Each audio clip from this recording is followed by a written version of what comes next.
So Roger Ver has a good point on that. He says, well, he wants Bitcoin to be used by everybody, but there was a group of guys that said, well, if you look at the correct number of transactions that's actually taking place, and you look at the fees that are being, if you look at the actual fees that are being paid, if you look at the actual transactions per second that's actually being required, and the growth of the ledger, and the size of the blocks you need eventually to have everybody in the world use it, or even a large major city use it, you'd be looking at some unbelievable size, like 2 or 3 terabytes per block would be needed to eventually support everybody in the world, right? Per block at that point scaling. So a bunch of guys went off and said, well, this won't work in terms of scaling. We need to do something else to deal with it, and that something else was this thing called the Lightning Network. So the Lightning Network comes along. So the guys come along who are developing the Lightning Network, which allows people to have discrete transactions from instance, me to Jerry or me to Jeff, and they're basically off the blockchain, right? So we get to have our own transactions.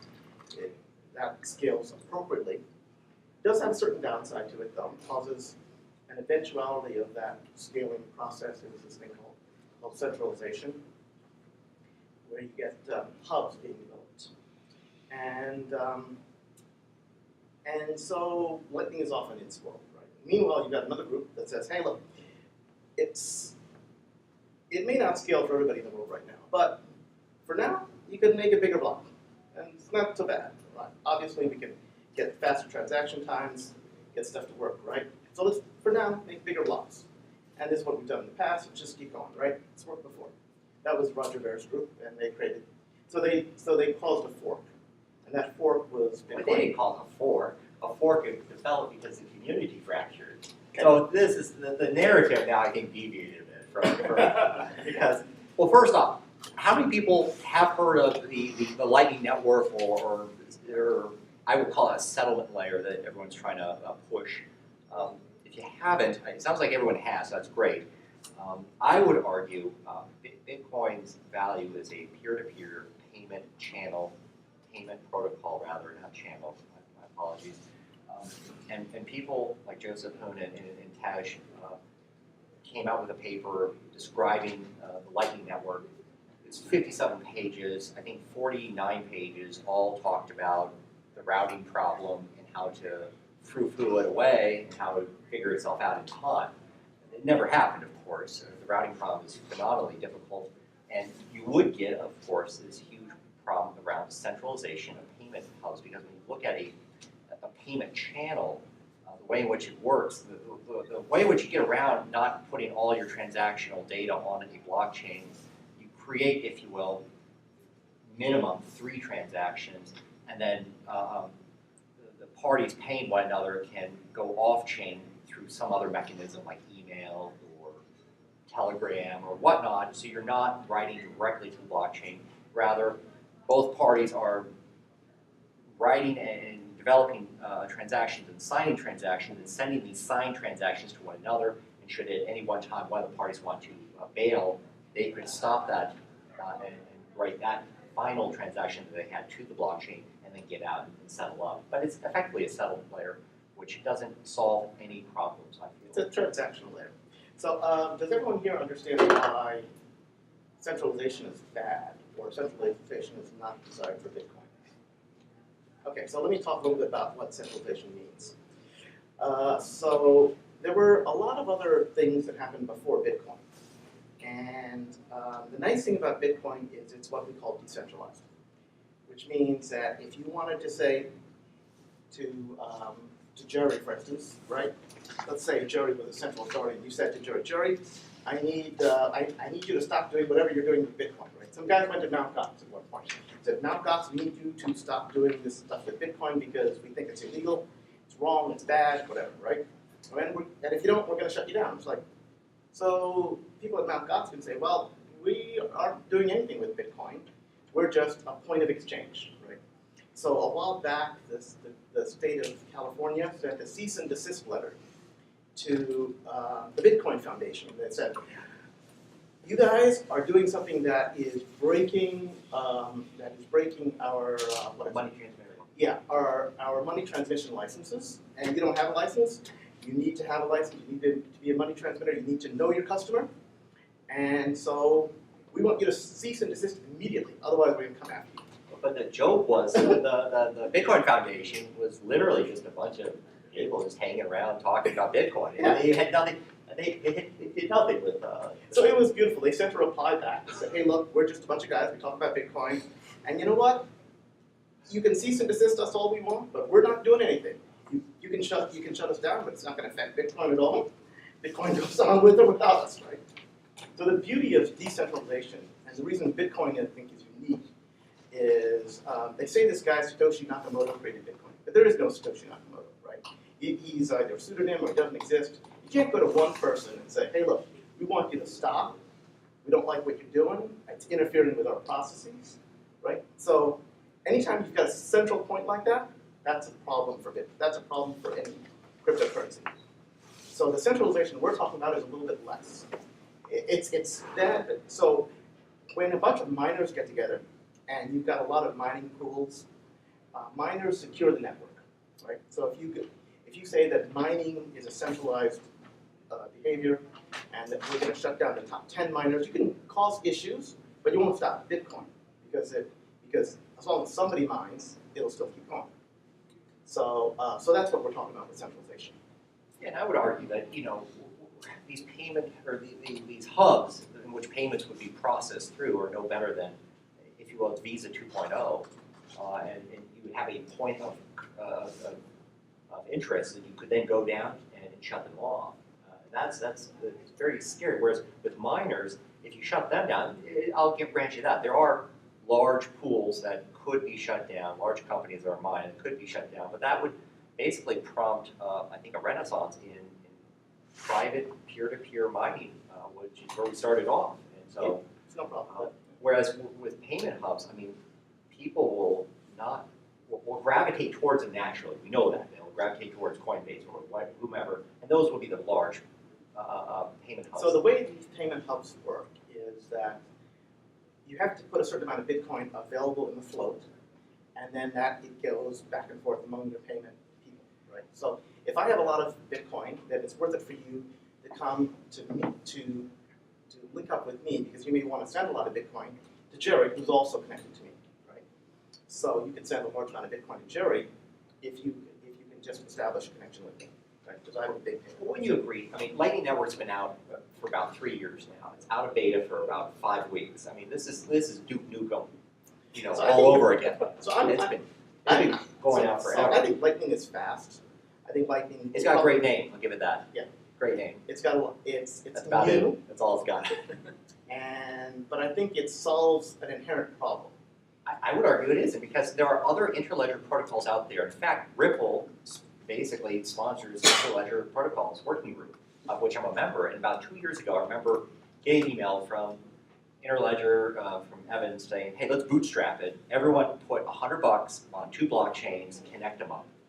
30 minutes later, I get an email from Ripple lawyer saying, "Don't do that. You will go to jail if you're a U.S. citizen. You are breaking money transmitter issues. Stop, stop, stop." It was a really scary email. I could tell that people were trying to bootstrap a settlement layer or a Lightning network or payment network. They realized that you'd be afoul of so many regulatory agencies, it would make your head spin. So I would say it's not a technology problem, although I do think it is a technology problem. It's more of a regulatory problem. And Bitcoin was never designed to be a settlement layer, but rather a payment. So let me get back to the original thing, right? So the original thing is this scaling thing, right? No. So Bitcoin split into Bitcoin Core and Bitcoin Cash. Okay. So there's two types of Bitcoin, and they all have the same original blockchain.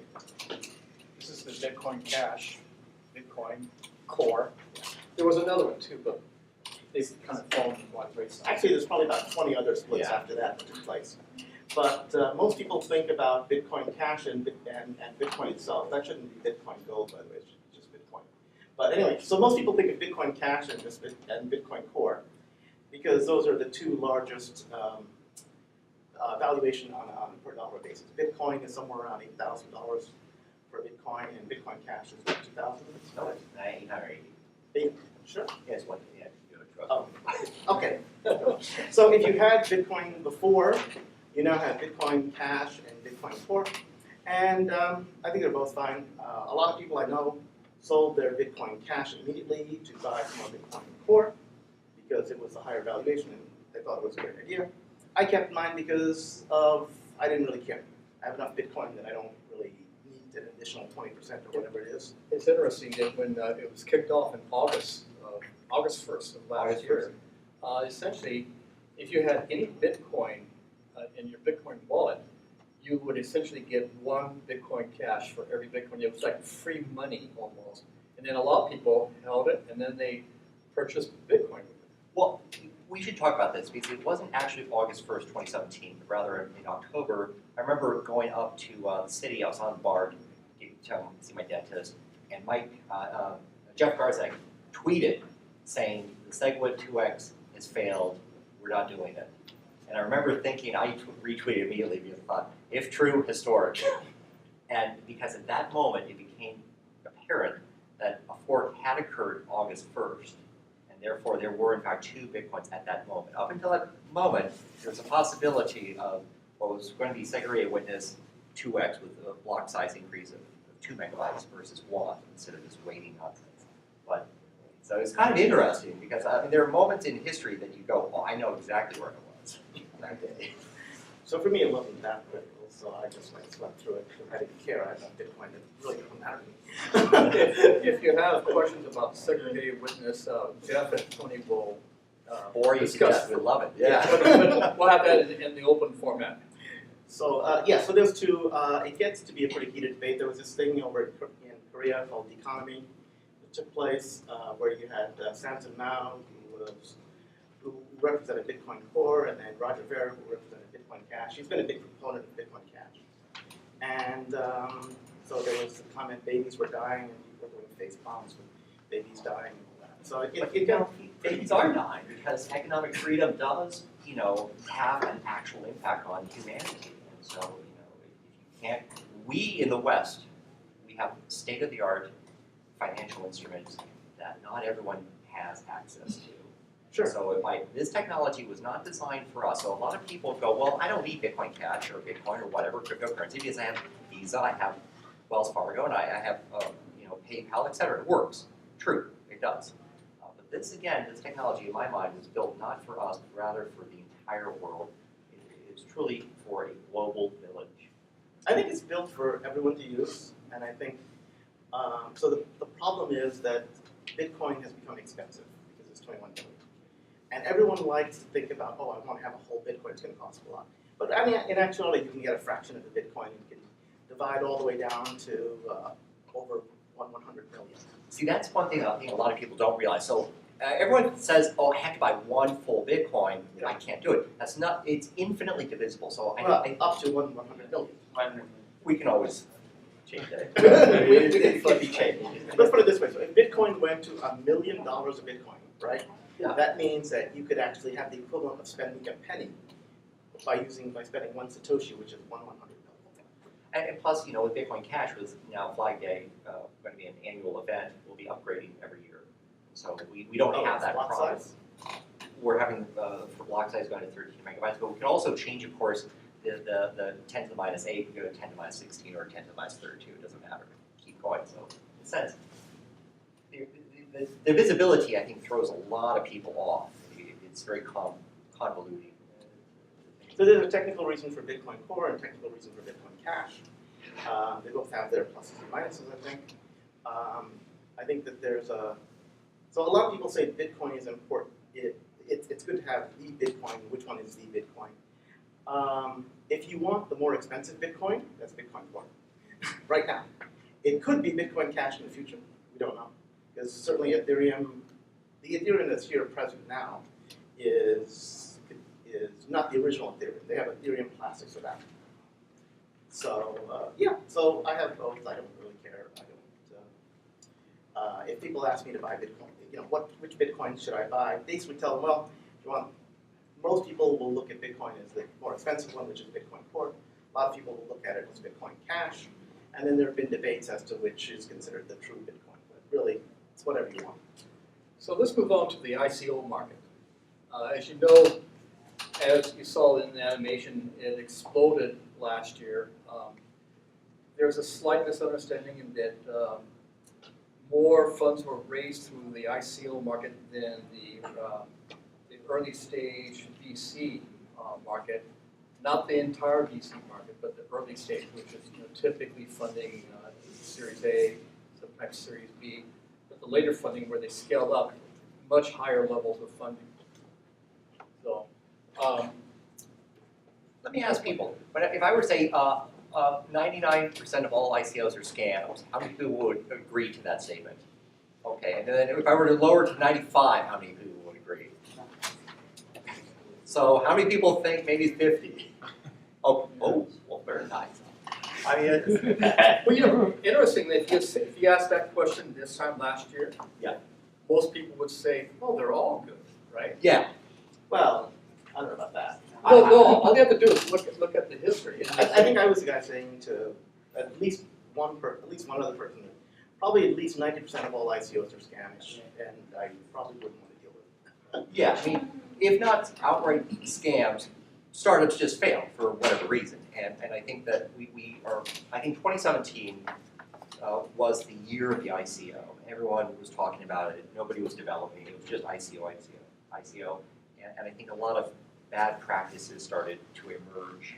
That I'm quite worried, that brought a lot of attention to the space, unwanted attention by regulatory agencies. So I think 2018, though, we're seeing the ICO take a back seat. We're seeing Well, the ICO is slowing down definitely in the United States because all the ICO people are basically saying we're not going to sell ICOs to U.S. citizens, anyone in the U.S., and we're not located in the U.S. So if you want to get into the ICO market, you somehow have to go outside the U.S. in order to get an ICO. Right? or give VPN. Yeah. Or you have to be what's known as an accredited investor. And even then, ICOs are not selling to you, even if you are an accredited investor, right? The SEC and everyone says if you have $2 million net worth or more, fine. But the ICO people are saying, look, screw you, we're not going to deal with you because you're a U.S. citizen. There are all sorts of rumors, too, about domestic investors who are essentially removed from this opportunity where they get their friends and relatives to invest for them, and they send the money to them to do the investment and other tricks. And that's quite interesting. There's kind of a growing, because the ICO market initiation has not really slowed down that much outside of the United States. In certain countries it has, but... So the ICO is a potential, right? The ICO is, we'd like to do project X, and we think we can raise a lot of money. And by the way, after you've raised a ton of money, you then maybe have the ability to do project X. You may not, or because you may not have the skills to do project X. But But the one big problem with ICOs, of course, as opposed to other more traditional mechanisms, for a lot of these ICOs are written by the individuals wishing or seeking funds, and therefore they are not going to be creating, if you will, vesting periods. They're not going to create milestones. They're simply going to start raising and collecting the funds as quickly as possible, which I think has a negative consequence on a lot of great projects because it's a huge cash influx too quickly, too soon for a lot of these projects to really understand, get a hold of. So I like projects that build in vesting periods in which founders are not paid directly or not paid immediately, but rather over time and slowly. And that is becoming more common. But I also think a lot of times consumers are being more savvy with regard to ICOs and understanding it's not a lottery ticket. You got to do a lot of due diligence. well, I think a lot of people think it's a lottery ticket. Well, they yeah. just go off and they say, I'm going to buy a house because one of them might pay Well, off. there are two schools of thought. There are a lot of people who bought, Ether or Bitcoin back in the day for a nickel, and they're trying to park this money somewhere or make it grow or do something with it. And so you have to be careful. A lot of people are buying these ICOs simply because they don't know what else to do, and they bought, Ether when it was a nickel or less, and it's nothing for them. So So those people are called whales. yeah, I mean, but I think for regular folks, they see that, they don't quite take that into consideration, and then they get, their metrics get all skewed a bit. Well, I think this market is not for quote unquote great. So let's put it this way. Who here thinks that Bitcoin is a very stable market? Okay.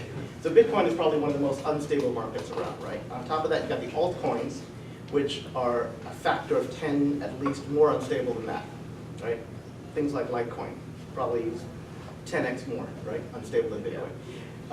Then you got this thing called an ICO, which works off of an Ethereum token. Yeah, mostly right? Ethereum. Now, why mostly Ethereum? That's a good thing that people might not understand or realize. So when you hear about coins versus tokens, tokens exist atop of another blockchain. The native, if you will, token of a blockchain is called a coin. So, for example, Ether is a coin because it operates on top of the Ethereum network. Whereas on top of that are these ICOs. And why is everyone building basically on top of Ethereum? Well, one could look back. It's easy, and you could also look way back to Vitalik Buterin basically writing a lot of the early works around colored coins, or the idea of taking programmable money when he was working at Bitcoin Magazine, and basically saying, hey, this is programmable money. We could, for each Satoshi, put data inside of that and color that piece of that data set. And so I think Ethereum has some really unique properties built in because of that thinking back in the day, and it carried forward. And so I think that one of the killer apps besides CryptoKitties, which is itself a token, Yeah. it is colored coins or ICOs. So it is, I think one of the reasons why we're seeing Ethereum, the price spiking so much, but it's hard to say. It's all speculative. Well, so the whole thing is that, my personal take on it is that you got Bitcoin making 10x gains in a year, maybe greater than 10x, 20x, 30x. You got altcoins making 10x on top of that, so you got about 100x gains on altcoins. And you got potentially thousands of x gains on ICOs.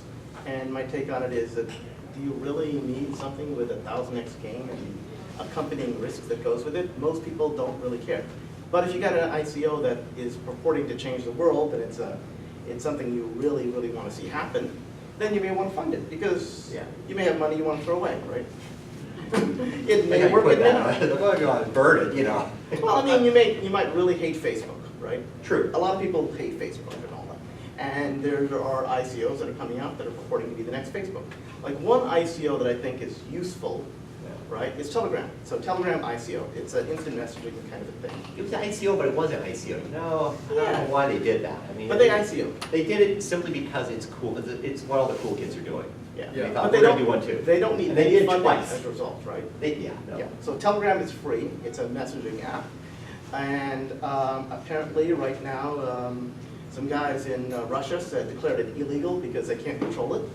So in order for them to shut down Telegram, they issued 20 million addresses that are now being denied in Russia, and they have to keep increasing that number because it's a peer-to-peer messaging app, and you can't shut it down. So I think that's a good proper use for an ICO. It allows freedom of speech, freedom of communication, freedom of expression. Well, yeah, I think any... But there are other scam uses for ICOs. And Oh, yeah, well, I also think, again, if you're thinking about doing an ICO, or if you're rather thinking about investing in ICO. So there's two schools of thought. And this is my school. I don't know anything, so this is all for entertainment purposes.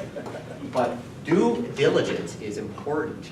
Really trying to understand. First off, I always ask the question, like, what is a problem this team is purporting to solve, and is it a real problem?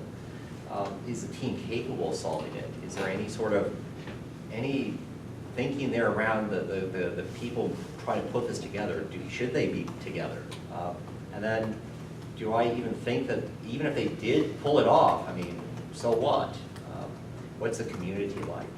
I think all these have to factor into your due diligence, but you got to be careful. There are companies out there right now. If you have an idea, or if you don't have an idea, you can cut a $75,000 check, and they'll write your white paper. They'll do an ERC20 token, and they'll send you all the PR you need for 6 months, and you got yourself a coin.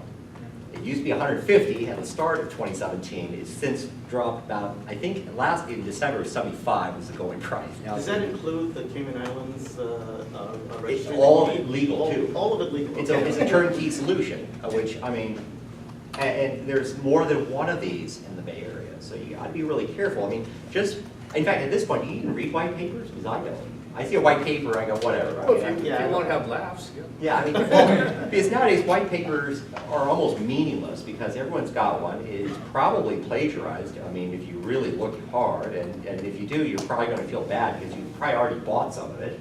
And you're going to go, why did I feel worse? There is one Well, you recently, may- they were promoting the idea that they were going to be the next Facebook on the blockchain. Yeah. You throw in the blockchain and that's the magic formula. And you got to throw in AI now. So it's now AI blockchain. Yeah. And then you got something you can sell. And So- IoT. Yeah, and IoT, why not? Yeah. So one of the problems is that to do your due diligence, there are very few tools and services out there to help you. Where if you're doing the IPO market, it's a whole gauntlet of regulations. And SEC is on you, and you have the underwriters have to, they're licensed, they have to meet certain requirements. In the ICO market, it's the Wild West. There are no requirements, really. In fact, everyone in here, I'm going to be honest, you could roll your own ERC20 token. A lot of these ICOs. Explain what an ERC is. Yeah, so ERC20, so let's say you have an idea, you'd like to issue, you don't want to do an IPO, initial public offering, but let's see, what's an initial public offering, but rather shares of stock? Well, the ERC20 token is this idea of a fungible, it's basically an electronic token. You could sell it like a share of stock and transfer it between parties. So I think it was about a year and a half ago, it was standardized, that particular type of token, and it's since become the de facto standard everybody uses. There's now the ERC 721, which everyone's now using, non-fungible tokens, and that's where CryptoKitties and curio cards and whatnot exist. But in a way, people I think got the idea that this software was really hard to do, and nothing could be further from the truth when you look at the data structure. And so if you Google Token Wizard, it's on POA.network GitHub. If you can click a couple buttons, it will generate for you your own ERC20 token, i.e. your own shares of stock that you can then sell to your friends, if you want. You can have your own ERC20 token, whether or not you sell it to something different. Whether or not It's different, yeah. it has value or is tradable is very different. Very different. So if you actually wanted to make your own ICO, yes, it would cost you, say, $75,000 to Well, that's for legal and That's for PR legal, and all but that won't make your ICO be tradable. So the reason people want an ICO is they want to be able to trade the ICO around for other things, right? Yeah. So you have to go to an exchange. When you go to an exchange, the exchange has to say, well, we got to deal with your ICO, and we got to exchange for other things. So we're going to need some money from you guys. And the ICO people say, hey, we'll give you, what, a tenth of our tokens, a third of our tokens, whatever. And then the exchange gets a ton of these tokens, so the exchanges make out, right? I think that's the other thing people have to be aware of, and I don't know if everyone is aware of this. Exchanges, I mean, I'm now kicking myself. I mean, I really should have bought exchange tokens, those Binance, because Binance. a lot of these exchanges, you might think everyone's doing this for the goodness of their heart, but I'm going to be, I know from firsthand experience, if you want to be on a wallet, it's going to cost you money. If you want to be on an exchange, it's going to cost you money. Binance is going to charge you, and I know this, anywhere from $4 million up to be listed. So when you see a lot of these ICOs that are smaller on decentralized exchanges, you go, why is that? The cost to get on those exchanges are much less. So when you see a token on a larger exchange, do not think for a second that it was put there because the exchange thought, this is a great idea, I want it. Rather, they got a check from They got a bunch of tokens.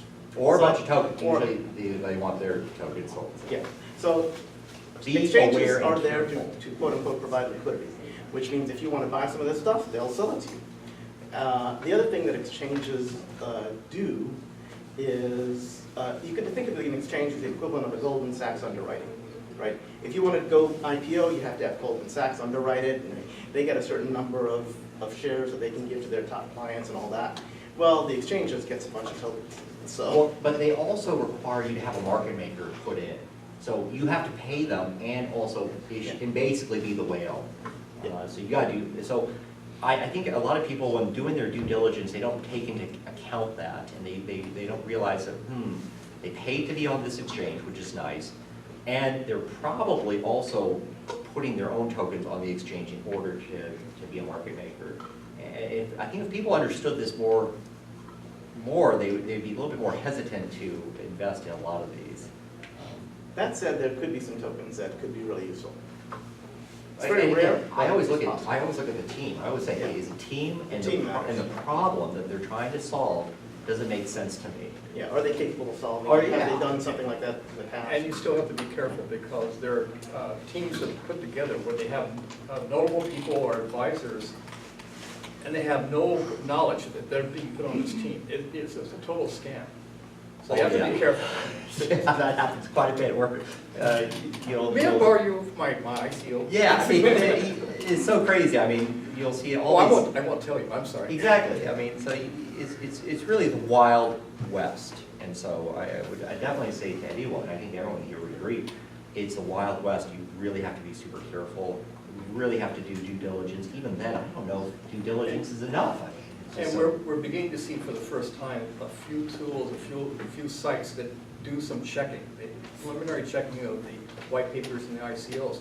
But it's like, they're very primitive and there's a lot to be done. Anyone in here have any questions or any ideas about ICOs? That, hey, well, has anyone bought it, invested in an ICO or a token of interest? Well, is there one you would like to share that you thought, that's a good team, or this is a good idea that I bought, or is it, The one that I invest helped me, not invest in uncapped ICOs, for example. I invest in Tesos, for example. Okay. Because I like the idea.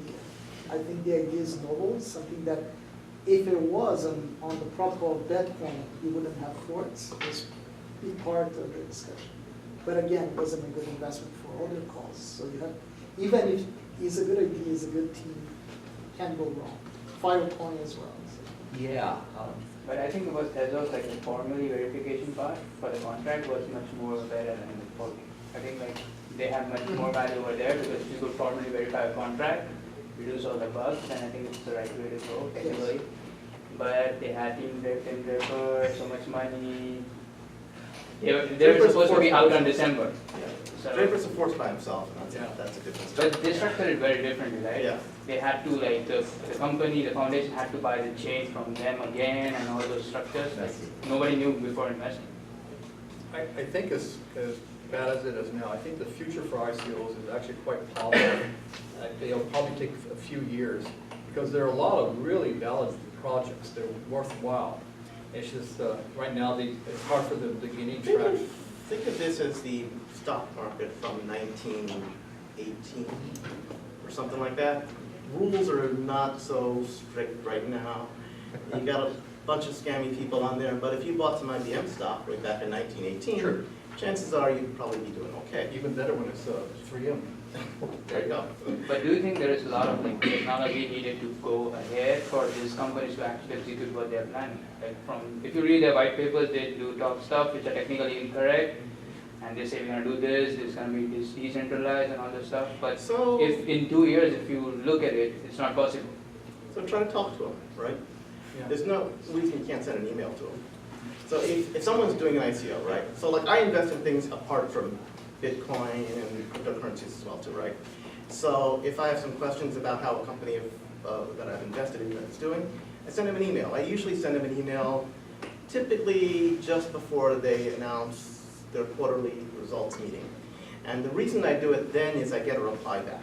The reason I get a reply back is usually from investor relations, sometimes it's from the CFO. The reason I get a reply back is if they don't answer me, and if they don't reply to me, I might ask an embarrassing question during their quarterly meeting. I don't really care because I'm an investor. I think I'm entitled to ask embarrassing questions if need be, right? So they usually reply back to me and they give me an answer, and I can accept it or not. And that'll give you an idea of what's going on. Same thing with the ICOs, right? You can shoot them an email, right? There's nothing that says an ICO wouldn't reply to you or would reply to you, right?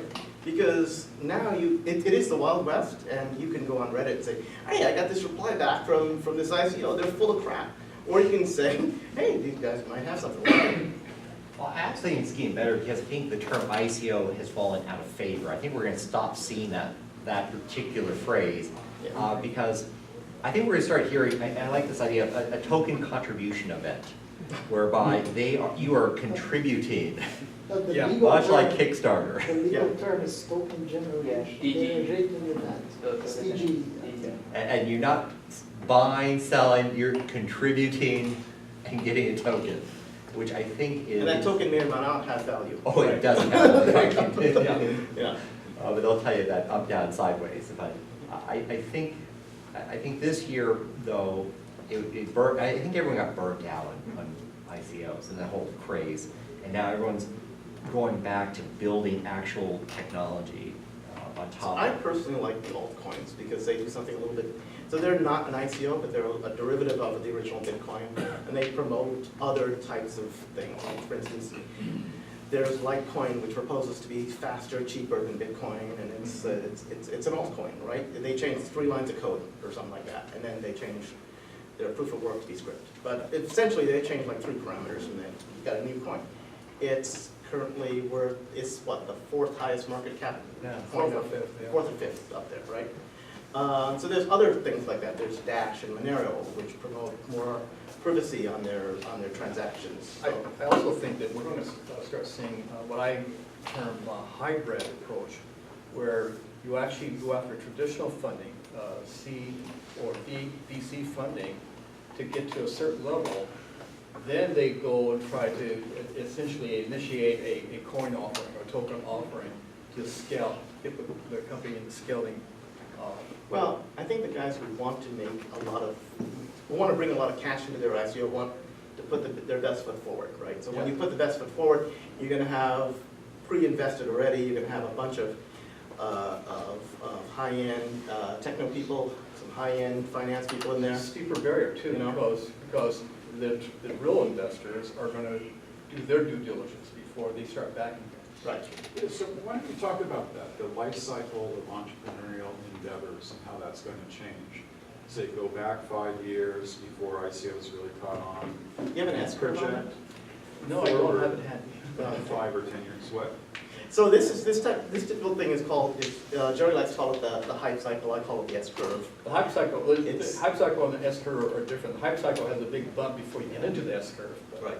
Well, that's not exactly what I'm asking. I mean, you were alluding to it just now. You were talking about how VC investments will be a prelude to ICO investments. Could be. Which may, or tokenization, which may replace essentially IPO type. I think it makes people feel safer, but that doesn't mean you can't walk into a Theranos, right? Right. Which is at You mean VC an actually. IPO makes people feel safer?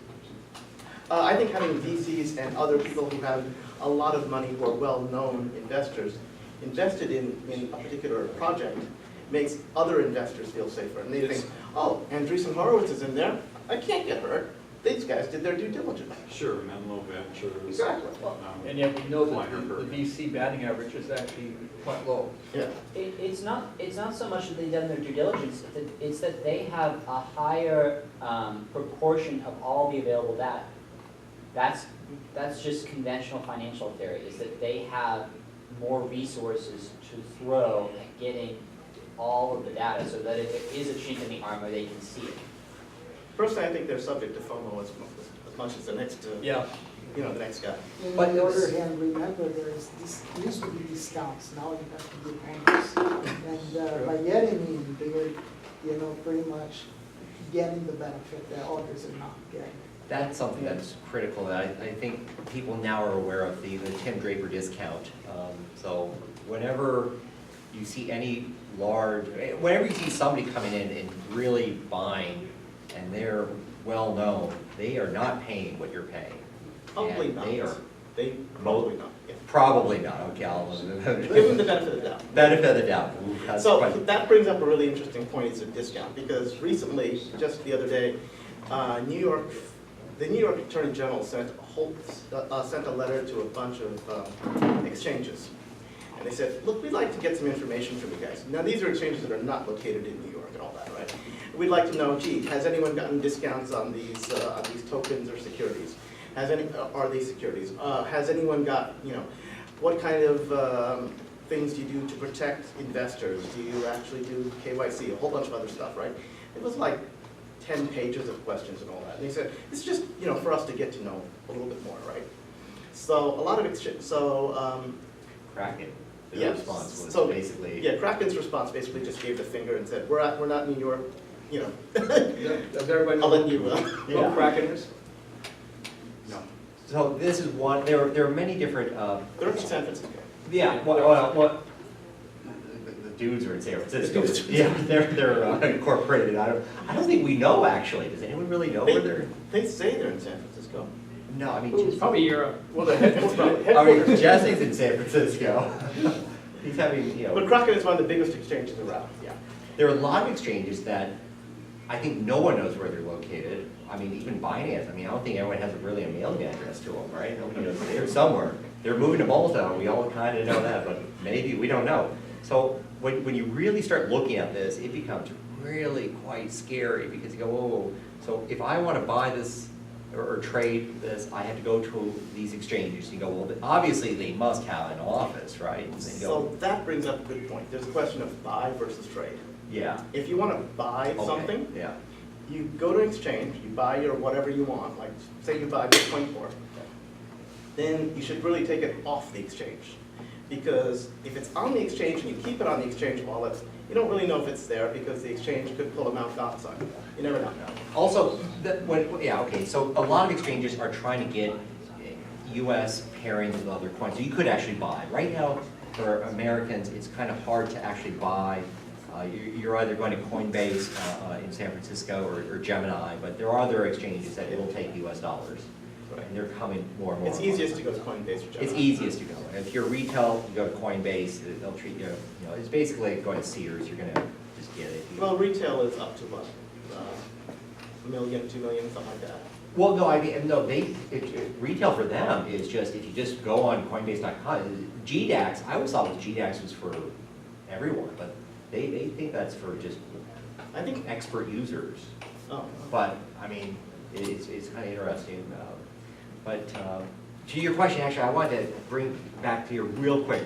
There's a lot of interest in the space with regard to tokenization of traditional VC, because when you put your money in a startup, it is frozen in and you can't move it very easily. So the idea is if we could tokenize it, you could more easily move it and have You could greater trade it. liquidity Yeah. around. yeah. But, so Kraken is one of the larger exchanges. What are some of the big ones? Binance Binance. is now the biggest one, which scary, it didn't exist, like 8 months ago. Yeah. That's really quite scary. When the largest exchange everyone talks about, you go, Yeah, but didn't, in the case of Binance, the guys that created Binance came from the second largest Chinese exchange. Right. So as the government shut down, they created Binance. They had to go somewhere, right? So the thing that's scary about exchanges for me is that there's a lot of cryptocurrencies being traded on the exchange daily, every day, going back and forth and all that, right? So if you look at all the cryptocurrency that may be on the exchange, it's probably greater than the amount of cryptocurrency that's out there. So there's probably some fractional reserve going on in there. We don't know. I can't say for sure, but I would want to get my yeah, if you do this, never, ever, ever keep anything on an exchange. They are points of attack. They can go under overnight. I remember Cryptsy, run by Vern. And it was big at the time, but boy, it was run by Vern, okay? Let's just say enough. And I remember thinking, every time I used Cryptsy, I thought, let's do my business and get out of here as quickly as possible. So there's this new thing that's happening that's called, Proof of reserve.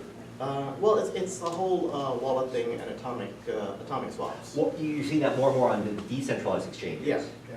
So, So you can get, for instance, get an Abra wallet. You can, Yeah.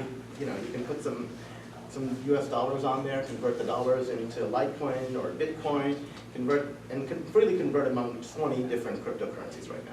but the problem with that is it's slow. You might say, well, why do people use centralized exchanges? We just told you centralization is bad, right? Boo. Because it's a point of attack. You could say, hey, let's shut them down, or they go bankrupt, or Vern just goes away somewhere. But it's fast. But it's fast. It's fast and easy. That's why people still use centralized exchanges, and they're usually big. There's a lot of liquidity. Decentralized exchanges, you still control your funds, but you're only as fast as the underlying platform is built on top of. So if you have, a lot of these decentralized exchanges are built on top of Ethereum, so they're gonna run But you can rather also have slowly. fun with exchanges, right? If you're a whale, you can suddenly decide, I want the price to go down a lot, so I'm gonna just sell a lot. Because the amounts are so little, I mean, Yeah. if you look in the troll box, I mean, I remember one time saying, oh, somebody's doing such, I said, who's doing that? I went to, and then, it's like, that's me. The liquidity is so little, you can have a lot of fun with it, I mean, Yeah. but it's slow, You can actually move the market. yeah. I'm going to divert the topic to the last topic, which is the blockchain. And let's just spend a couple of minutes on that. You know, what's the future of the blockchain, and will we see strong growth or adoption by companies in the year? And then we'll open it up to the audience for any questions you have. Well, I think this year, like I said, I think 2018 feels like 2015, because I think people have gotten energized, they're building tools. I think 2017 was a wash, it was just ICOs, we're all tired of it. 2018, you're seeing people coming out of the gate running on technologies that they're building. I mean, Abra, that was awesome. Abra's awesome. Awesome. We're also seeing people realize, it's not just for the command line interface folks, it's really about, let's make it as simple as mom and pop in Des Moines using this technology. Let's try to get it over there as quickly as possible. That's going to be a huge challenge. Oh, so full disclosure, I have Bitcoin and Litecoin, and I like Abra partly because Like what? Litecoin, the backstop behind, the underlying transaction layer of the Abra wallet is Litecoin. So I'm predicting that it's going to have a positive effect on Litecoin, so I'm pro Abra. Oh man, do I have to do that too? Me too? Jeff, All of that. Jeff, I have more. expand Oh, on you have- Abra a little bit more for the people that don't get it. Well, I mean, basically, well, you want to talk about, I mean, Abra is a wallet. I mean, well, It's how a best to wallet describe and it? I view it as a wallet and an exchange, Yeah, all in one. all in one. Basically, it's trying to simplify, I mean, everyone realizes this is where crypto is going to win big on this screen. Not on the computer screen, not in a command line interface. It's going to win right here. If we can make the screen smaller even, it's going to win even better. We're trying to make it as small as possible. Abra basically is a wallet slash exchange slash everything on your phone. So you could basically have your own bank and do all your business on top of it. But it itself runs on a decentralized platform like Coin. Right. So it's the best of all worlds, I think, and I think as people realize that they can run, now there's some caveats, you gotta be careful. I actually gave some friends crypto recently on their phones, and we were having, I think it was lunch, it was dinner, I guess. Didn't have time to explain to them the importance of writing down their seed, their 24 words. Oh, okay. And just by like both phones had a problem. One phone, the person deleted the app, not thinking anything of it. And the other person knew that that was a mistake, but dropped their phone in some water and it was done. Because I didn't quite understand why there was such a big push. That, a day or two later, I got them a Ledger hardware wallet. There's an authorized reseller next to me. And I gave it to, oh, yes. Question. There's this little battery on the screen. Oh my goodness. Thanks. Are you having more? I thought I plugged in, okay. Oh, I have a, No, don't worry, if it dies, it dies, we'll keep trucking. But I didn't quite understand why he really wanted to get it on Ledger until he explained to me that he dropped his phone in the water and it was dying, and we had to move it quickly, and I thought, oh, I get it. Yeah. quick question, John. So can you explain, how Abra and keeping that on your phone versus having, let's say a Coinbase app or a Jax app or one of these other apps on your phone? How is Abra different than having a regular app Wallet. on your phone? Abra does this thing called an atomic swap. So basically what it does is it writes a signed contract.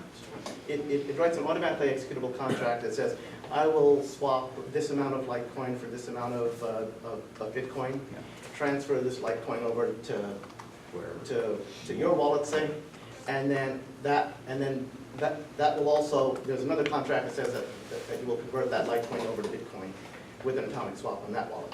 So effectively you get to move Bitcoin around or move whatever around and use Litecoin as the underlying layer. So it's decentralized, you're not going through Coinbase. I mean, you could do it right now. You say, well, I have a Coinbase account, I have Litecoin, but I'd like to convert that to Bitcoin. Well, Coinbase is going to do it internally on their database. And so you're never seeing any blockchain, and they could shut you down, right? They So say, if you well, ever take Bitcoin off of Coinbase or Litecoin or whatever off of Coinbase, you'll see an exchange transaction, right? And that'll happen, and you'll see that your, say, 25 Bitcoin that you were taking off Coinbase, there's another transaction that says 15 Bitcoin is going back to Coinbase or something like that, because they never had a separated your 25 Bitcoin. Your 25 Bitcoin was in their own centralized ledger, right? In their own database somewhere else, which you didn't see. So that's. So I think the reason why a lot of people are so interested in Abra when it came out and still interested is starting the process of moving this off centralized services and having a decentralized platform in which my phone can be a bank, create these smart contracts to say, I am looking to trade this for that, and somebody else can say, well, I want that for this. And at that moment, then it's much more difficult to shut that down. Yeah. Because, good luck. I mean, it's a decentralized service at that point. It's a smart contract that works all by itself. There are a lot of these smart contracts out there. I mean, Prism, Shapeshift is trying to do that. There's a number of it, but this, I think, why people are so interested is putting it on a platform people have and a interface that people understand. People can do this. It looks nice, it's easy to Very use. nice, Yeah. very easy to use. It has to be super easy to use. Even your mother Exactly. or your father. Again, I think that, this year, people are beginning to realize the importance of usability and bringing it to the mainstream audience. Yeah, I mean, so I'm of a slightly different opinion, because I think this year we're having a large influx of mainstream from a different area coming in, right? So we're having institutions starting to get into the crypto space because they need to boost their profit margins, because they're finding that their profit margins are yielding close to zero right now. The stock market hasn't done that well, so everyone wants a boost, right? We see George Soros coming to the market, we see... Yeah, but with that will come more regulation, right? I think they're waiting for more regulation. Once that happens, then you're going to see pension funds and all of them jumping in. I think some of them, like George Soros, don't care They about don't care. regulations. No, they don't care. But I mean, yeah, a lot of others would like more regulations, Yeah. and if that happens, then we'll probably have a boost in price. Okay, so we've kind of overextended our Yeah. little session here. Let's open it up to the audience, besides John. Yeah. So, Jeff, you've been talking about exchanges, and if my memory and knowledge on this is correct, it took decades before secondary markets opened up for pre-IPO shares, where you can actually go in and participate in a Facebook or a Snap or something like that before it officially IPO'd. What I don't understand about this is when a token is put out, or an ICO, so you're saying that's freely tradable? So maybe two questions. Any idea of the level of activity? And is there, as Tony might put it, a Brooksley-born CFTC type ledger or someplace where you could go in and you could look at the type of activity? Well, because it exists on a blockchain, you could always look at its activity and track it, right? So this is a little bit different than the straight up commodities market, right? So the commodities market is based upon derivatives, really, and that's where Brooksley-born comes in. And Brooksley said, okay, this whole thing's going to explode and take down the rest of the entire world. So the derivatives rely on margin and all that. So with crypto, if you operate on margin, it becomes 50x to 100x more dangerous to operate on margin. Certainly, exchanges will allow you to short a crypto because they're betting that you will probably get quote-unquote wrecked, which means you'll go bankrupt, because it just takes one whale to spike the price, and then suddenly you have the equivalent of a margin call and you're gone. Right? And usually it doesn't come back after that spike either. So the liquidity is very low. So the question of, so back to your question, you were worried about a CFTC type regulation happening to an ICO. I think certainly the CFTC wants to regulate, they know they want to regulate Bitcoin. Now we're having different agencies, all of which want to regulate something. The New York Attorney General wants to regulate ICOs and wants to regulate exchanges. Now, the New York State, right, Attorney General wants to regulate exchanges everywhere in the world, because New York believes, of course, they're the capital of the world. Certainly the SEC wants to regulate, right? Yeah. So, I mean. I don't know, what do you think? this isn't my expertise, my wheelhouse is beyond, not this, it's more on the technology side, so. But to answer, I think some of that question is, once you write the code, you then have the token and you can move it however you like, so you can get your friends to start buying it. Does anyone have a sense of the velocity of money? I mean, because if you look at just any publicly traded stock, you can look at what the volume is, you can compare it to, So there price are- in there. Does anyone just anecdotally know in the audience? So there's two types of velocities of money. There's the transactions, which are publicly available on the ledger itself. Okay. And that's a measure of the velocity of money. But really what you're asking, I think, is how much trading is going on. Yeah. And that's really on the exchanges. And exchange trading is It's happening private, right? very fast. But even like CoinMarketCap will roll up a lot of that statistic, just have a look at that site for you. Point You market. you can also have the hash rate of the mine. The hash rate of the miner is pretty big. John? But you have to be But no, careful. that's not on the blockchain, but it's, pseudo available. Right. When CoinMarketCap has started to roll in decentralized exchanges as well, like HODL and a few others. And I don't know if you read it yesterday, you talking about local Bitcoins yet? I didn't talk about local Bitcoins, but there is a big deal happening in local Bitcoins. Why don't you describe it a little bit, John? So for those, who's familiar with local Bitcoins, have heard of that before? Okay, yeah. So local Bitcoins is basically a way you can meet up with people in real life and say. It's a one-on-one exchange. Yeah, it's a one-on-one exchange. So I could meet up with you. You could do it very shadily if you like. You could come to the back alley with a bag full of money, or you could do it, over email and eventually get in touch with each other. And yesterday, essentially, they cracked down on local Bitcoins, and now they're requiring KYC. So now it's know your customer laws, and essentially local Bitcoins is valueless. But there are newer exchanges coming out like HODL, which is a new decentralized exchange, which will allow people to essentially create the same sort of thing that local Bitcoins did, except you won't have to actually meet the person or know the person. It'll just, so there'll be a buyer and a seller. There will be no centralized keeping of your data. That's the hope, at least.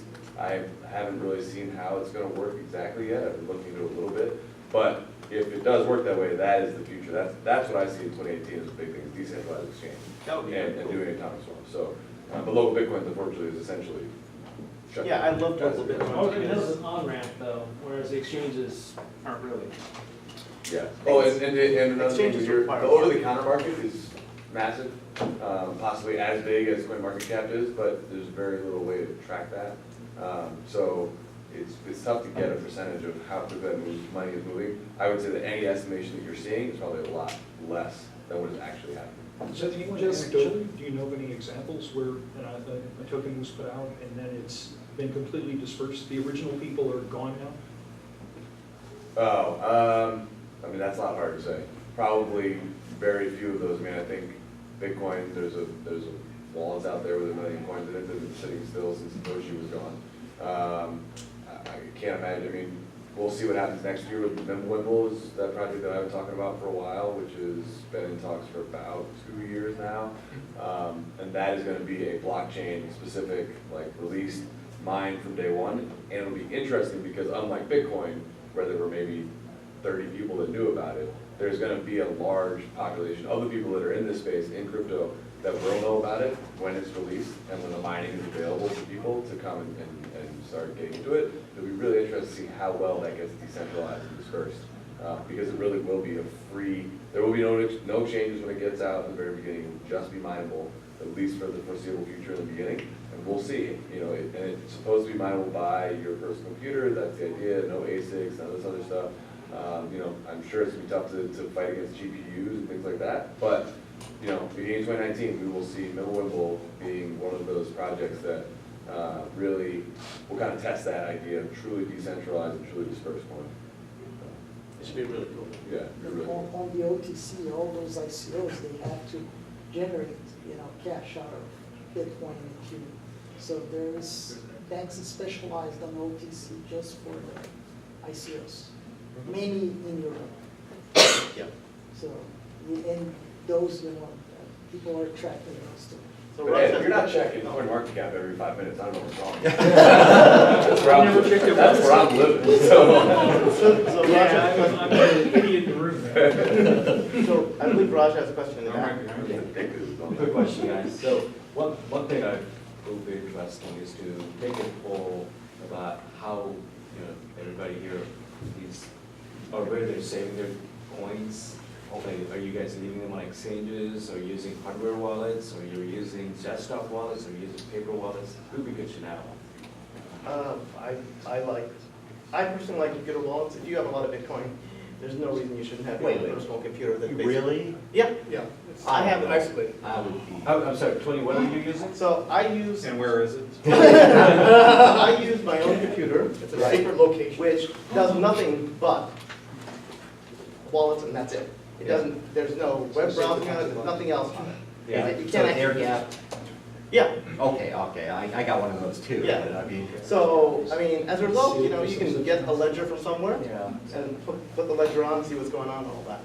Well, I But mean, it's- in that case, why not just do paper wallet? I mean, just, Yeah. if you have air gap machines, just make the paper wallets, and that way you can physically move them off-site. But again, I have no problem keeping the entire Bitcoin ledger on a computer. So. No, but if you did other that, people do. then you're online. Yeah. No, you can have an empty wallet online Oh, with a yeah, yeah. ledger, and then move that entire ledger over. Right? A Chromebook just for transactions. And you don't use for anything else, Got it's it. fine. But, those hard wallets, Trezor, Ledger, Yeah. they're way more convenient. They're way Yeah, more. they're very convenient, yes. Or Raspberry Pis, just as a cheap computer that you could remove the hard drive and throw it away. Or even Nooks and just remove the Wi-Fi Bluetooth module out of it and throw it out. But in case of Tony and this gentleman here, So I'm unique. Are you I don't guys- recommend anyone do what I do, by the way. are you guys putting, oh, I understand you Yeah. haven't installed anything on the machine, Yeah. but are you guys putting that machine on the network? No, No, No. never. Yeah. I got it. I think it's sell it. That's the whole point of I having. mean, I know, Yeah. just Yeah. wanted to make sure. yeah. But you gotta be careful too. I mean, unless you physically, remove the Wi-Fi Bluetooth module, you can make mistakes. Also, if you're doing the Raspberry Pi one, you might as well get a Raspberry Pi 2, because then you have Wi-Fi in it. That's another route. Yeah. Or just get a Ledger. I'm a hardware engineer, so I know how to. Oh, make yeah, sure- okay. I know how to make sure that Wi-Fi is disabled and how to make, et cetera, but it's a quick jump. Well, I was gonna say, for those who aren't hardware engineers, what do you recommend? A Trezor is probably really good, and that's probably what most people would go with. Or Ledger. Or Ledger, yeah. Yeah. Now, there's be careful. I remember people just a couple months back saying, it was at some big conference, and they were saying, the Ledger Blue, right, is more advanced because it's a bigger screen. And the reality is that's not true at all. It's actually the opposite. It's a product that they never really quite fully formed, and they don't really support it. So their Nano S is their best product. And, so sometimes paying more, you don't get more, is what I'm saying. But yeah, the paper wallet route, if you like I to like really paper get wallets. dirty and learn a lot, Yeah. it's going to be an all-day event. The paper wallet's good because it's 100% secure, right? No one can hack a piece of paper. So. Then there's the mind wallet, No, that's no. terrible. That's what I get back. until you forget it. Yeah. Tap your The downside of the paper wallet though is you might have a fire in a house, so make sure the paper wallet is in a safe that is $5. How's that? Well, also for paper wallets, the reason why it's good is if there is a fork, right? You get both. You get both. It's more easy to, whereas if you were on, let's say, a Ledger, Yeah. you would have to wait for them to support the fork in order to move your coins and split your coins. Like Bitcoin Cash took a long time to get back. If you wanted Bitcoin Cash, it took a long time for that to be supported. Even on Coinbase, right? Yeah, even on Coinbase. Like 4 or 5 months, Yeah. and say, okay, you get it. Right. Which by the way, I treat as a split event. Therefore, it's not a dividend that you're getting. So if you treat it as a split event, like you, for instance, if you have a stock split, it's not a taxable event, right? By the way, pay By your the way, taxes, I'm everyone. not an IRS. Please. Yeah, make sure you pay your taxes. Yeah. You don't, By the way, we are non-professional accountants or lawyers or financial advisors, so Right. You can't blame us for You anything. can't blame us. I think a lot of people in this space, they talk about it and when you ask a question like, well, do you pay taxes? And then they go, no, and you go, well, okay, I mean, I'd be very careful about that because at some point, the IRS will come, and trust me when I say this, they know everything. I mean, unless you're using a privacy coin, which I think is gonna be hot this year, I think people are finally It doesn't waking up. matter if you're using privacy coin or anything. If you're spending lots of money, the IRS will know about it, Yeah. and they will come after you. Well, also you have to go through one of these off-ramps, and that's where it'll get you. Yeah. So, but again, I think, unfortunately, I think this year, a lot of people are using like-kind exchange argument. And so now that's. Which is going away. That's gone, right? Yeah. So 2018, that's totally gone. So that's why I think decentralized exchanges are gonna be very hot. Privacy coins for this purpose are gonna be very hot. In fact, I was trying to, at a hackathon, I was trying to pay somebody, and I was joking, and they had to leave, they had to go home. I said, where is he going? I need to pay him and get out, Well, he had to go home and create a new, Monero address because he wanted to, and I said, what? He was explaining his protocol, and it was the most convoluted thing. I thought, okay, if it works for you, but fortunately it came back in the evening, I could pay him. But people who understand this will tell you that Bitcoin and all the ilks are easily tracked and traced. And they're tracking and tracing. It's The all whole purpose of the blockchain, right, is to make sure that your money your money went from A to B. So if you know it, anyone else can know it too. Yeah. Yeah. New ideas are emerging, but it's going to take a while. You have to really think about it. I mean, after listening to his protocol, I thought, well, it's a good protocol if you want to have no one know. But it was a pain in the butt. Any other questions? How do you guys see Tether as a risk? I'm sorry, what was it? Tether? Tether? Yeah. Oh, Tether, oh. Oh. I'm saying as a risk, because if you look at the amount of money. So Tether is tethered to the US dollar, and one Tether is equal to $1. And how they tie that, I have no idea. Well, also, I don't believe in stable coins. I don't think it's possible. Yeah. I mean, on many different levels.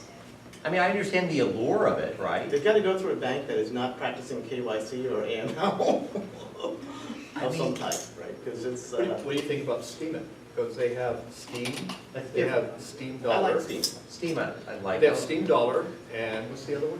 The three, there are three coins, and you can only go certain Oh, routes. there's gas, steam, gas, and all that. They do have the There's gas a too? steam and a gas something in it. I just, well, I mean, I like the idea of Steam, right? And Steam, by the way, is a way to get people paid and It's like transact. WordPress, but you get paid. Yeah, but I like yours.org better because it's cleaner, it's clearer, it's simpler. It's getting content creators paid for their content. And there it's all built on top of Bitcoin Cash. They're not trying to create their own token for this economics that they're trying to generate. It's a simpler product overall, and it's the same idea. It's a great idea. I think people are going to have non-traditional work, and this is a great vehicle for that. So since this is tax time, and I have done my taxes, I'll introduce a question. Suppose you spend your Bitcoin on something that introduces a taxable event, and now you have to pay taxes on that. Yeah. So Yeah. that makes the whole process Pain in the butt, right? yeah, Well- and that makes the concept of using your crypto a pain in the butt. Well, but there are solutions. I mean, one solution, this is why I like BitPay. So you can basically have, what they've done with their thing, is you can have now a Bitcoin Visa debit card tied to my Bitcoin Cash wallet. And when I put money onto it, they make that transaction to fiat, and now there's just that one thing I have to Yeah, track. but to me that's fiat, right? Well, yeah, it becomes fiat at that moment, but then I only have to track that one transaction. When I put X number in, So if Bitcoin Cash goes up dramatically. I don't see it. Yeah. Yeah, I miss out I on it. mean, yeah. But it is a way, it's a bridge between these legacy and crypto payment rails. And do It they still automatically? creates a taxable event though. It creates one, but it creates one taxable event. So if I were at the beginning of the month, put X number of dollars, instead of buying every coffee and having to track that. Right. But I think we're going to see sensible law, well, maybe I'm crazy. So there was a thing that was going through Congress, right, that was actually to make a sensible crypto law kind of a thing. Yeah, so under X Under number. $200, something like that, they wouldn't track or something like that. So to Tony's point, how much of the crypto transactions are actually going into the real economy versus just buying and selling crypto? Any sense on that? It's not hard to estimate. That's minimum compared to trade. I mean, models. I mean, I'm gonna guess less than 10%. Way Just buying Lamborghinis or buying Way lattes. less, way less. Yeah, way less, I would. So the market is just speculating.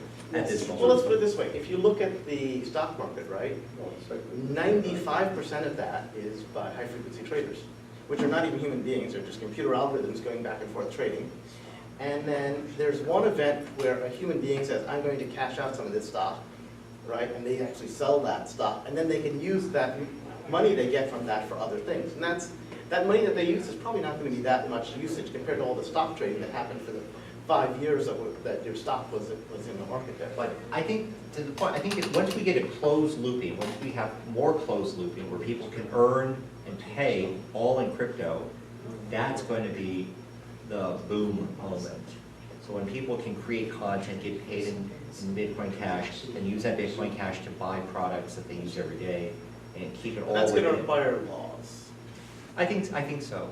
in terms of tax laws. I think tax laws are going to have to be. And the way that taxable transactions are dealt with. But once that happens, I think it's going to happen. I mean, you know, the other, I know this, I should have studied. And that also takes away a lot of the power that governments have, because they wouldn't be able to have, Oh, yeah.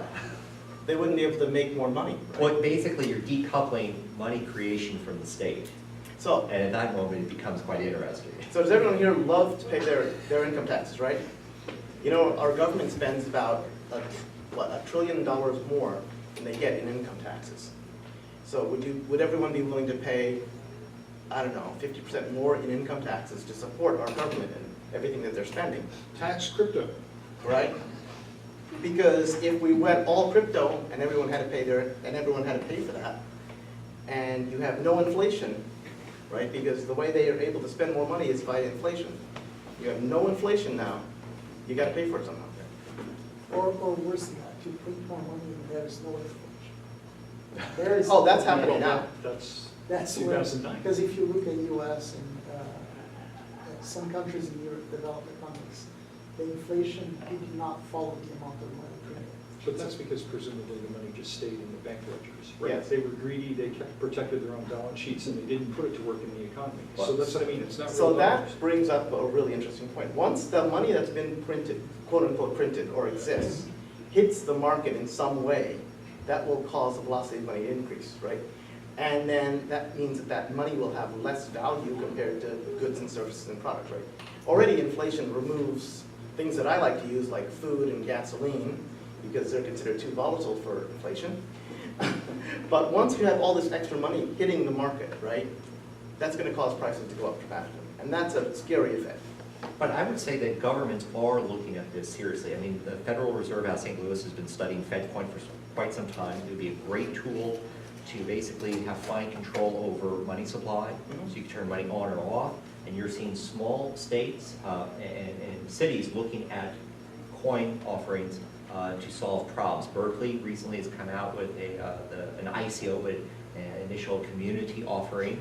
You're seeing legislation out of Vermont, the Dakotas, Wyoming. All these states are looking at blockchain technology to solve problems and to streamline governmental services and how to pay for these services. So I think we're going to start seeing at the small grassroots level cities adopting this technology. I mean, the example I give for Berkeley, what if you saw a pothole and you said, I really want to get that pothole fixed? Is it worth me to put money into getting that pothole fixed? Well, if I think so, well, I could have a micro muni bond issued for that one event and then get people to pay for that pothole to be fixed. I've got a solution for that problem. It's called pothole coin. You'll hear more about it. There you go. Go to Token Wizard and make the coin. I'm not joking. How can you better for money? It does, for exactly the purpose you're saying. But these experiments are happening right now, so I think we're going to see governments actually adopting this blockchain technology at a much more rapid clip than I think we realize. Well, I think governments need to be aware of it, and everyone is starting to investigate it because A, they view it as a threat, B, they view it as a possible escape mechanism. And C, they are not sure what it is, but they know that they could be left behind if they don't know more about it. Well, I think the first, when do we think, okay, I'd like to ask, when do we think the first government, and let's,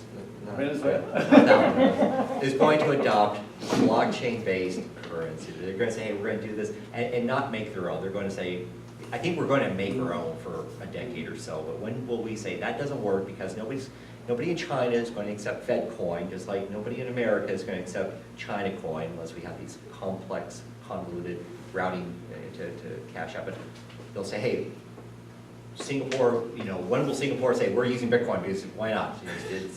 It's out there, it's neutral, and win it. I'm thinking, I don't think they can say we're using it, but they can't say we're not using it.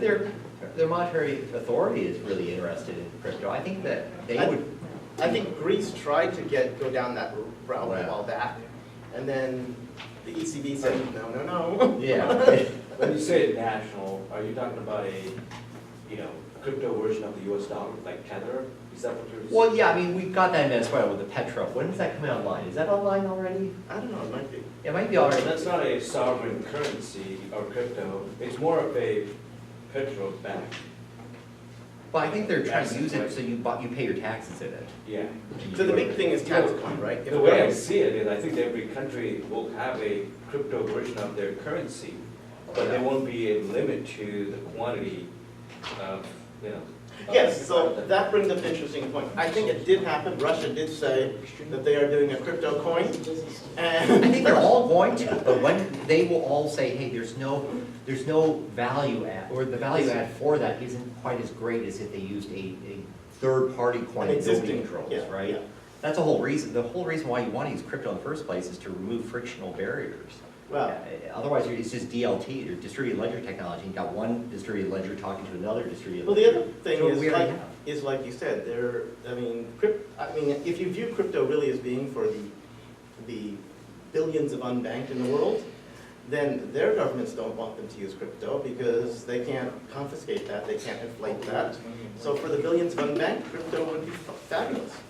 And I think it's going to happen. I mean, first off, I think once we do that, then you could have governments competing for the production or the services. You could then go to whichever government offers the best service, bang for buck, and say, I want this government giving me this service. I think we're starting to see that, right? So the government of Wyoming is saying, hey, look, we're being very pro-crypto friendly and all that. They're competing with the government of Puerto Rico now, which is saying we're going to give you tax credits like crazy for an all Puerto Rico business and all that, and crypto's allowed, and you can do your own stuff there. And in Vermont, they've passed, I think also in Vermont and Wyoming and the Dakotas soon, that a digital signature on blockchain counts as a real signature on a piece of paper. Yeah, So we're going to see all this unfold quite and rapidly. the government of New York has also said we own the world. Yes. So I wanted to get an opinion from each of you. If there's one thing that crypto either solves or hope it will solve, what's the thing that you're most excited about? You talk about frictionless, we talk about topple coin, a couple of things. I think remittances. What in your mind is like the killer app other than store value? Personally, I think remittances are huge, right? So I think the ability of anybody to send any amount of money around the world to their family members, right, without having to wait for a bank wire transfer, without the bank asking you, hey, gee, what are you doing with this money and all that? Why shouldn't you be allowed to send, money to somebody that's halfway around the world? And I think that by itself is the killer app. So, I've heard- even identity could be a big one, like a universal identity on the chain. If you want to put your identity on the chain, that's doable. Again, it's going to be a killer app. What But is it just takes a lot of people to agree on something, but I think it's gonna be there. I like Bitcoin because my identity is not in Bitcoin. No, but No, like a universal identity, like civic. Yeah. So like I a have global identity on the blockchain, so like anybody could verify somebody, so it just. well, until I test. So Jeff, what's your killer app? Well, Yeah. but back to identity, because, this is interesting. India was on the precipice of being first out of the gate. They were going to have a national identity card on a blockchain. And it was really quite sad that for political reasons, that that political party was out of favor, and then the new one basically said, no, we want to have a more traditional identity structure. Because unfortunately, they were hacked, and all that information was lost, all the biometric, just quite recently, in the past year or so. So Which country was it? India. So like SSN we have over here, back in India we have a card which is called as Aadhaar card. So it's basically like your entire identity. And the fact is that we have that card because like we have different cards in India, but like it varies whether your poverty level is above some or something. But Aadhaar card is like if you're a citizen, you're gonna get it. So there are two problems. First is the database got hacked, biometric gone, and the second problem is like people coming from countries like outside India could get Aadhaar card if you just under the table if you give some money. So the other thing is, it's kind of scary for me, for the government to have a whole bunch of info about your identity. No, but it's on a blockchain. I know, it's on a blockchain and all that, but just think, right? I mean, so back around the 1940s or so, we had this thing called World War II. There were a bunch of Japanese Americans who, didn't have a really great time. I hear you there, but this idea was that I would control my identity, I could have selective disclosure as to what elements I disclose to you. So what you could do Until is it's that, hacked. yeah, but if you You just say identity, and then let's carry it further and say your health records. yeah, they are doing it on the That's blockchain. good too. I mean, It's good and it's useful. If you've been to the doctor lately, you know that the lab doesn't know, they don't transfer information They do most not. by and large.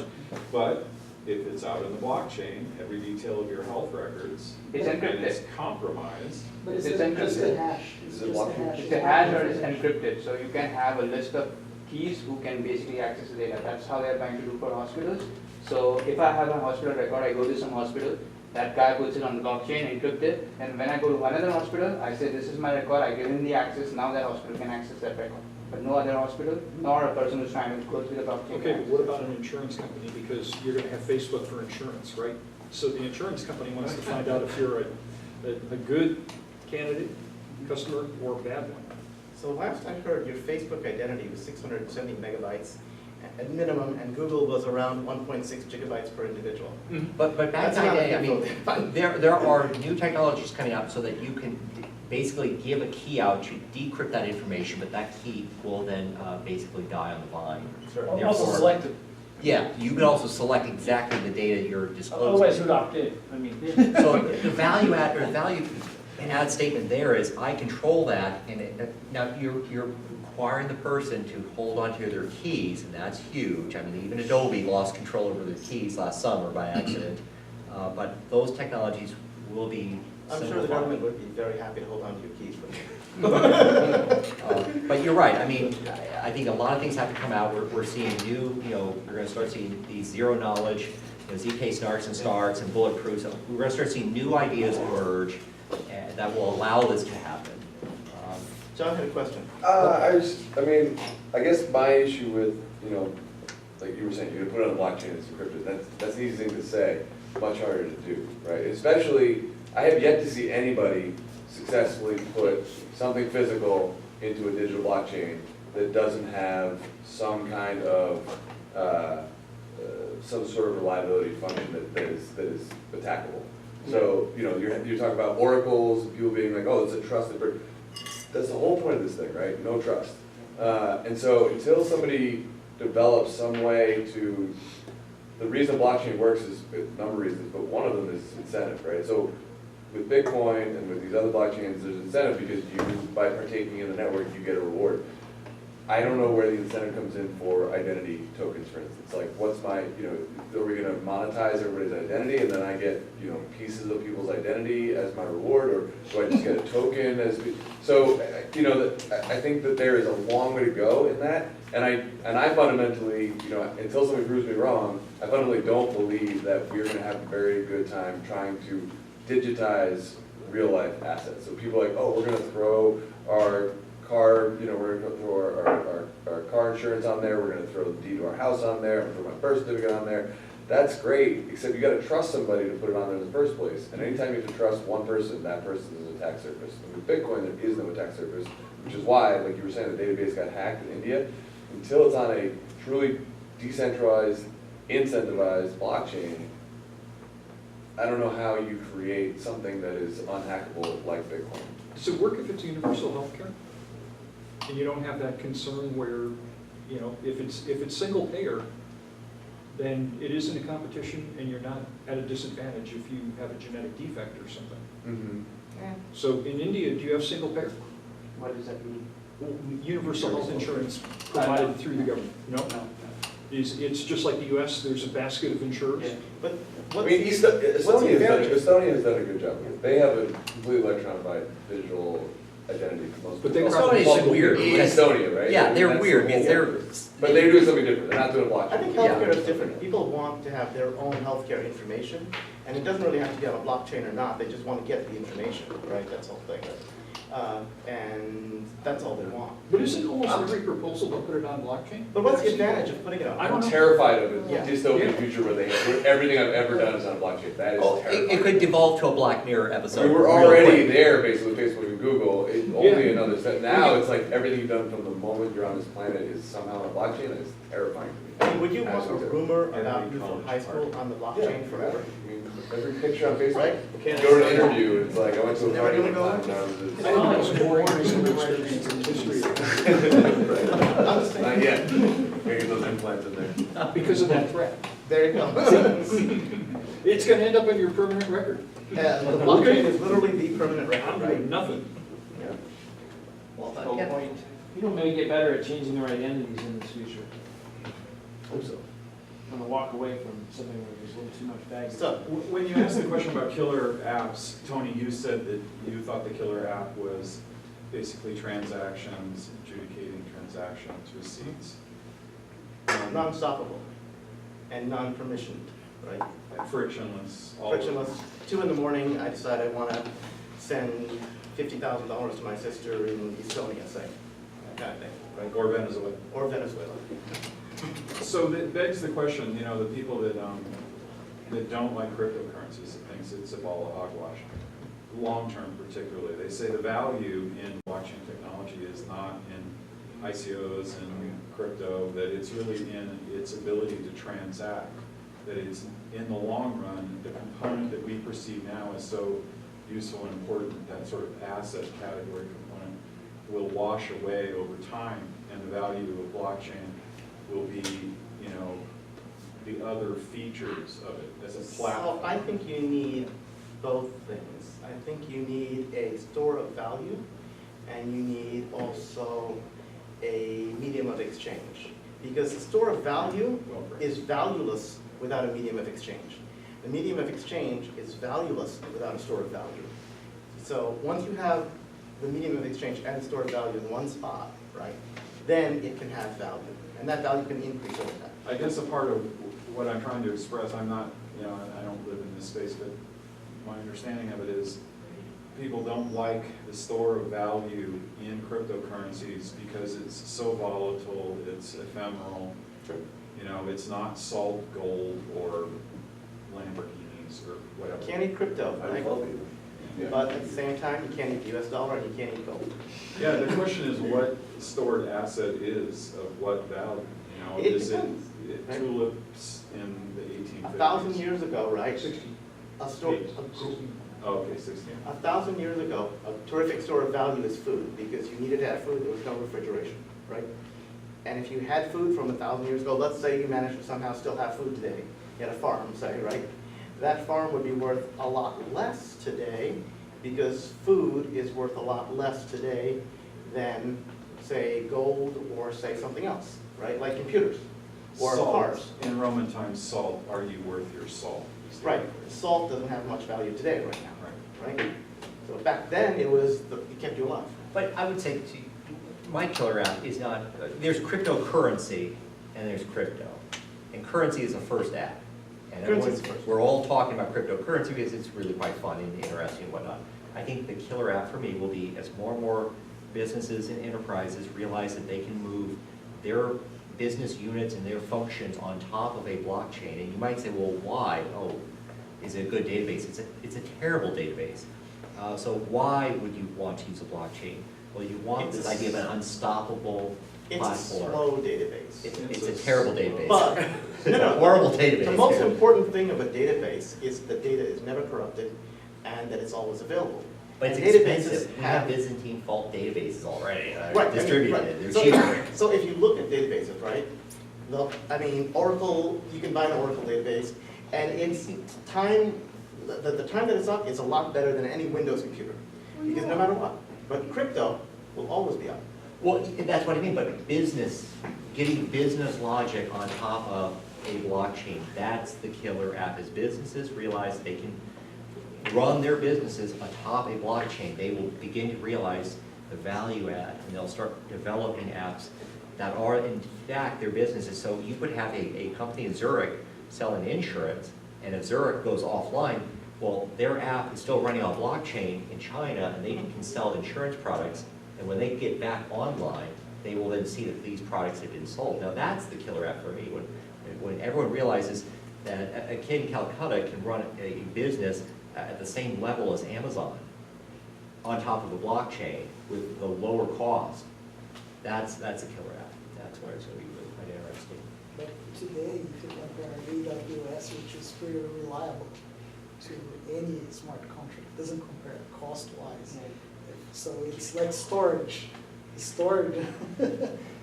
So What's the tipping point here? What do you mean? 2020, 2025? Tipping point At what for point when we look back will we say, that was the moment when this actually arrived? It went mainstream. Oh, it depends. Mainstream, meaning 10% of the population, 50% of the population, 1% of the population? So For me, half.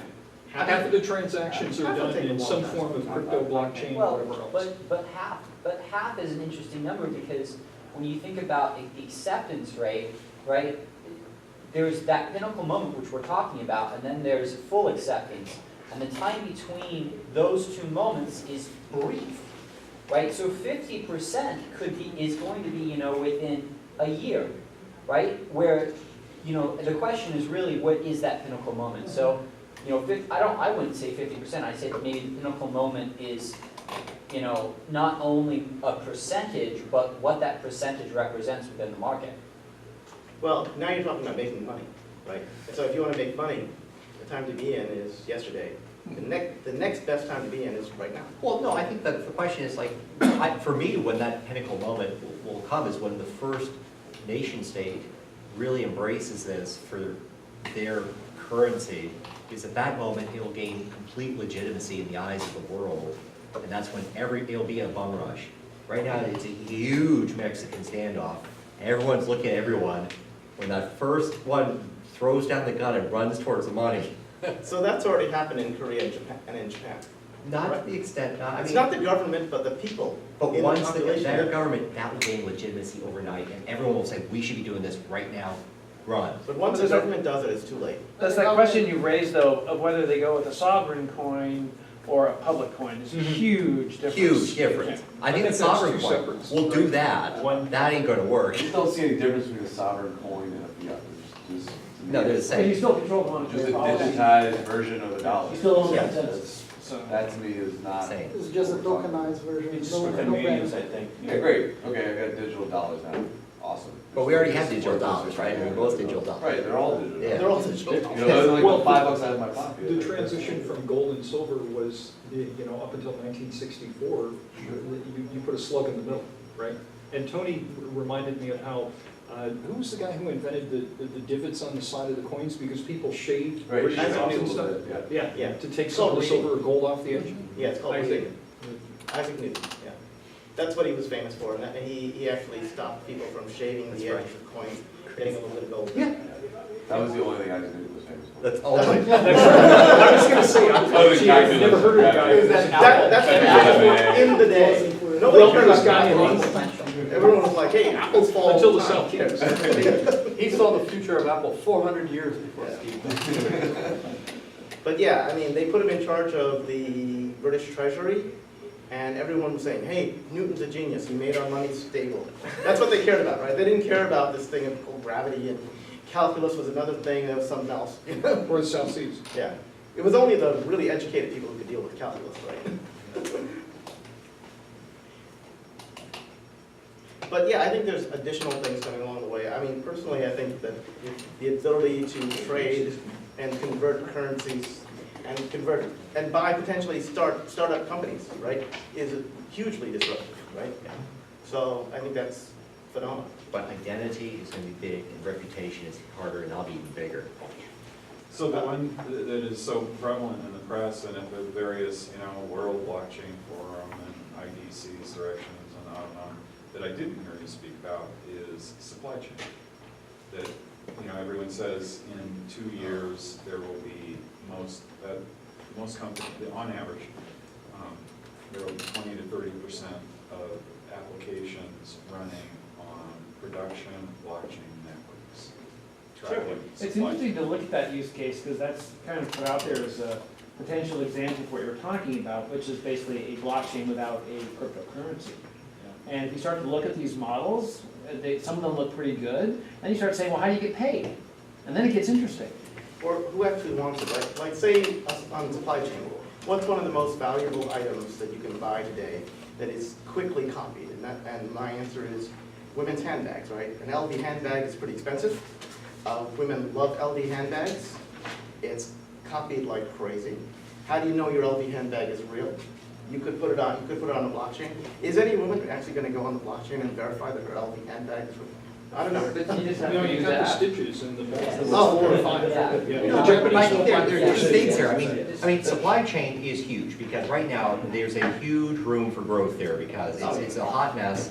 I know MIT's been working with farmers in Mexico to try to understand that.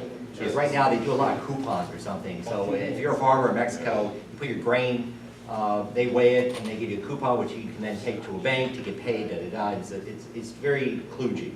It's coffee, Or anything. transactions of coffee, for example. Yeah. I think as consumers better understand this technology, and they understand what it really is, blockchain is history. And in that moment, you can say, I can track the history of my food from ground to my table.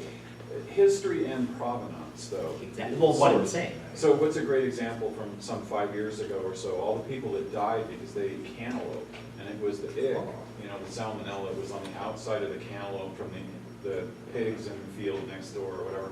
But it took the CDC, I don't know, 8 weeks to track it back to the field where the cantaloupe was growing. So question for you. And let me interject an interesting thought. So a guy that I met, he worked for the Department of Security, whatever, the terrorist. No, Homeland Security. And they were developing means of identifying anthrax and other bioterrorism weapons quickly. So he developed this whole DNA tracking kind of mechanism. So he founded a company where they were going to basically make codes, sort of like blockchain entries, out of base pairs, and they were going to make a paint that would be unique, that would track back fruits, vegetables, and other items to land plots so that you could at least get back to where it came from. So he was trying to commercialize this for exactly this provenance problem in fruits, vegetables, and other things, where you put the spray on, and if you found a family that was afflicted, you could dig in their trash, find the rind to their cantaloupe using a handheld that might be at the community level of distribution. You could read the DNA taggings.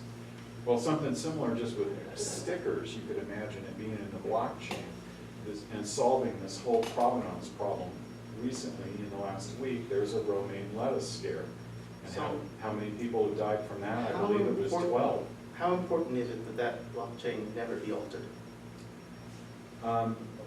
So what are, frictionless, widely distributed are the two characteristics. If it's really important that blockchain never be altered, you want to have a lot of miners spending a lot of money making sure that blockchain doesn't get altered. Those miners are going to require mining fees, right? So are you willing to pay more for that? Well, again, You don't have to, I but think the answer is yes, right? I mean, some people would. And on the logistics, that is an issue. How you guarantee that the input that you were putting on the Yeah. blockchain is real? Right. Because once you put there, it becomes, true. So much effort has been applied in the United States, at least, where there's a higher margin on food sales in some markets, like Whole Foods. They want to assure that it came from particular sources that are GMO, Sure. that are organic, or whatever. And that may be the cost or the value driver, I don't know. And that's who pays, exactly. I mean, there are going to be people that will pay a premium to know of what they're eating, they can trace it back. Now, Now, the will they question, pay a small premium? well, look at or will Whole they pay big Foods, I mean, that's a huge premium. Every head of romaine lettuce. Right? Or will they pay a bigger premium? Good And add-on. who will pay for that premium? Again, I think you're coming from the small block mentality where it's the Yeah. cost is high, big block is cheap, right? So Yeah. I'm of the opinion. No, I'm coming from a different side, which is that you need to have someone de-incentivized to secure it, like a miner.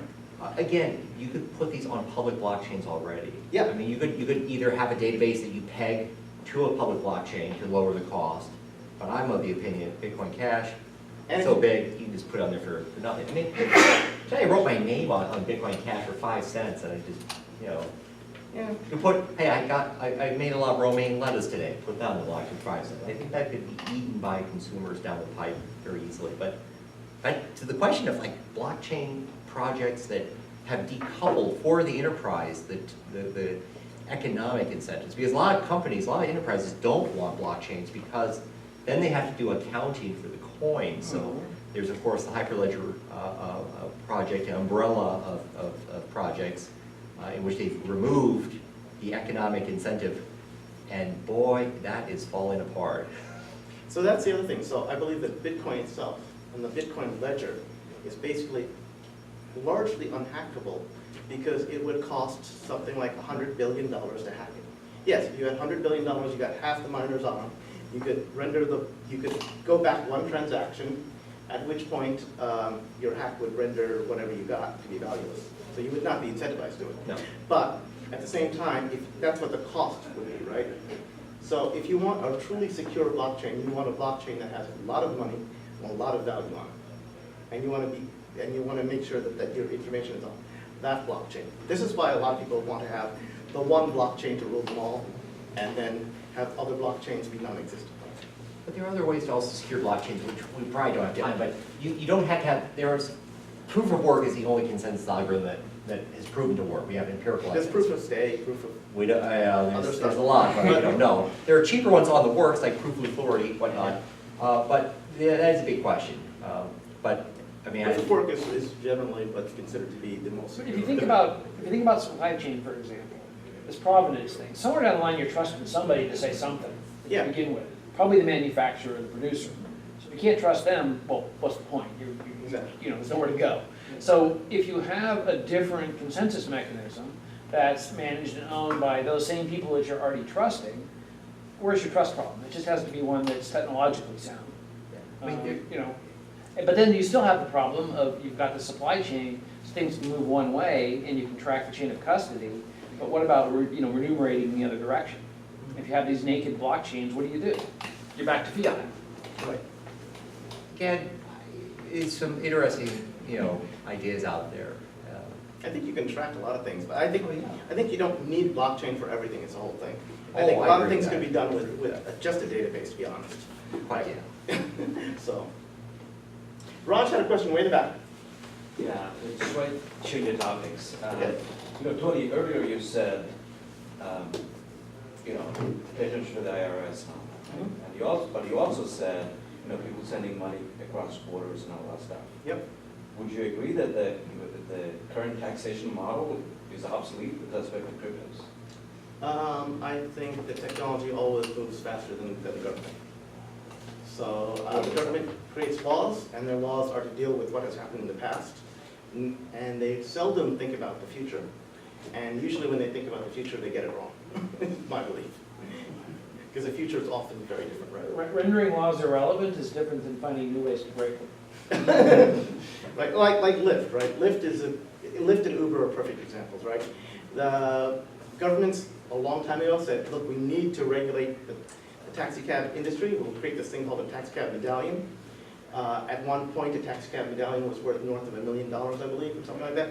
People would save up tons of money to get a medallion just so that they could drive other people around, right? And then Uber comes along and says, hey, we're going to do ride sharing. It's on an app. It's on a phone. You don't need a medallion. He's got five thumbs up. So he's good enough as far as I'm concerned. He's not going to do anything bad, and that sounds good. And that renders that entire medallion, which is created by government, obsolete. And if you bought a medallion on feel bad for you, but. It's going to be very disruptive, it's going to be, there's going to be a lot of growing pains, I think we can agree with that, it's going to be interesting. Yeah. It's unfortunate, growing pains have to emerge. Well, I think we've only half an hour over. Well, thanks for coming. Thank you all for coming, and